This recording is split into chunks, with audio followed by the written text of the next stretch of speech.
రాయలసీమలోనే మొట్టమొదటిగా ప్రపంచ స్థాయి రోబోటిక్ కీళ్ల మార్పిడి శస్త్రచికిత్సలు. ప్రైవేట్ హెల్త్ ఇన్సూరెన్స్ పాలసీ కలిగిన వారికి క్యాష్ లెస్ సౌకర్యం. Vidyasagar hospitals, Rajiv road, Marutinagar, Sonu vision దగ్గర, కడప.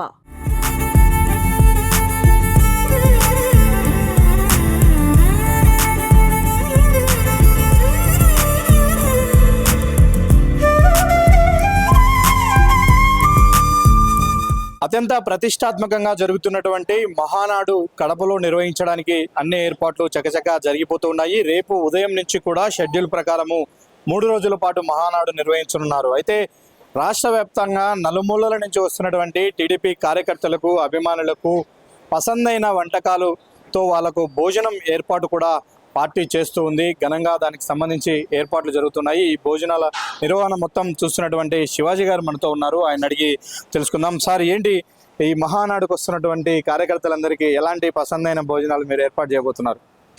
మాది Ambika's catering and event organisation అండి. మేము విజయవాడ నుంచి ఈ కడప పట్టణానికి 10 రోజులైందండి బయలుదేరి వచ్చి.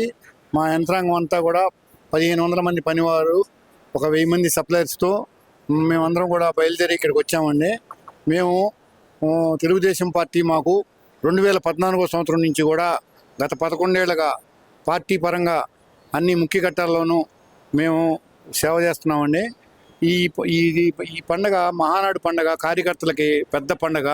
ఈ పండగకి మేము ప్రతి ఒక్కరికి ఆఖరి మనిషి వరకు స్వచ్ఛందంగా ఎవరికి వారు లక్షలాదిగా తరలి వచ్చే కార్యకర్తలకి భోజన ఏర్పాట్లు చేయమని అధిష్టానము, ఫుడ్ కమిటీ వారు అందరూ ఆజ్ఞ చేశారు. ఆ ఆదేశానుసారము మేము ఈ 3 రోజులు కూడా ఉదయం టిఫిన్లు, మధ్యాహ్నం భోజనాలు, దూర ప్రాంతాల నుంచి వచ్చిన వారికి కార్యకర్తలకు రాత్రిపూట భోజనాలు ఈ 3 రోజులు కూడా ఏర్పాటు చేయడం జరుగుతుందండి.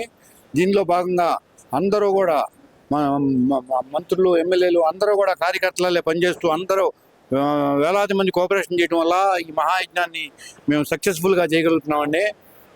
దీంట్లో భాగంగా ఈ సంవత్సరం మేము కడపలో మాకు మేనేజ్మెంట్ ఆజ్ఞ ఏంటంటే ఎక్కువ మందికి భోజనం పెట్టాలి. 30,000-40,000 వెరైటీలు కాకుండా చక్కటి భోజనం, ఆఖరి మనిషి వరకు భోజనం పెట్టాలి. దాని తగ్గ విధంగా ఏర్పాట్లు చేయమని కోరటం అయింది.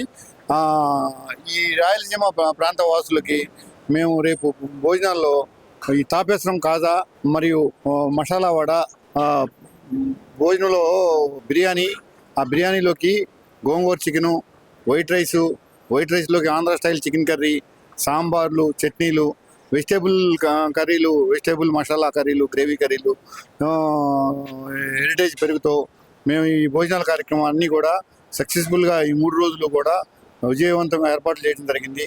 అందరికి కూడా మేము 10 లక్షల వాటర్ బాటిల్ అరేంజ్ చేసి అన్నీ కూడా ఏర్పాట్లని ఫుడ్ కమిటీ ఎప్పటికప్పుడు పర్యవేక్షిస్తూ ఈ కార్యక్రమాన్ని ముందుకు తీసుకెళ్తున్నాం. సార్, 2వ రోజు 3వ రోజు ఎలాంటి ఫుడ్ ఉండబోతుంది? అంటే ఐటమ్స్, మీకు ఇచ్చినటువంటి మెనూ ఐటమ్స్ గురించి ఒకసారి చెప్తారా? మామూలు 2వ రోజు అయినా సరే మనం అల్లూరి మైసూరుపాకు, చక్కెర పొంగలి, అలాగే ఫ్రూట్ హల్వా, ఈ స్వీట్లతో మేము ఎన్టీఆర్ గారి పుట్టినరోజు నాడు కూడా కార్యక్రమాన్ని విజయవంతంగా చేస్తున్నామండి. అన్నీ కూడా మేము ఈ రకంగా అన్నీ స్టాక్ అంతా కూడా నెంబర్ 1 స్టాక్ తెచ్చి మేము 30 టన్నుల బియ్యం తీసుకొచ్చి, ఒక 8 టన్నుల పలావ్ బియ్యం తీసుకొచ్చి, మామూలుగా ఇవన్నీ కూడా తీసుకొచ్చి కార్యక్రమాన్ని విజయవంతంగా ముందు తీస్తారు. పర్టికులర్గా నాన్ వెజ్ గురించి, రాయలసీమ అంటేనే నాన్ వెజ్ ఎక్కువ గుర్తొస్తుంది. నాన్ వెజ్కి సంబంధించి ఎలాంటి ఐటమ్స్ ఉన్నాయి సార్?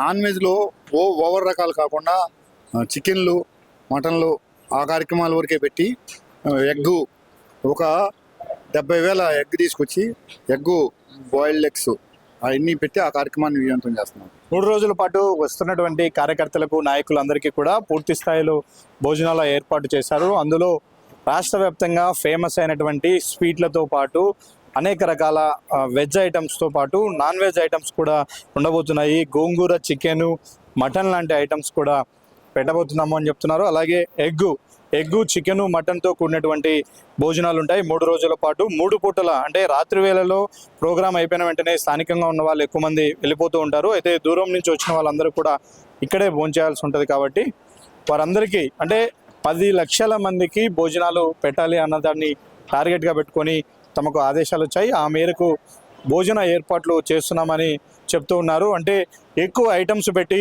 కొద్ది మందికే కాకుండా ప్రతి చివరి వ్యక్తి వరకు కూడా భోజనము అయిపోయింది అని లేకుండా ఇక్కడికి వచ్చిన ప్రతి కార్యకర్త ఏ టైంలో వచ్చిన భోజనం తినే విధంగా తక్కువ ఐటమ్స్తో అయినా రుచికరమైనటువంటి అందరికీ సరిపడినటువంటి భోజనాన్ని ఏర్పాటు చేసే విధంగా తాము ముందుకెళ్తున్నామని ఫుడ్ కమిటీ మెంబర్స్ చెప్తూ ఉన్నారు. వీడియో జర్నలిస్ట్ సాగర్తో సుదర్శన్ రెడ్డి, సుమన్ టీవీ, కడప.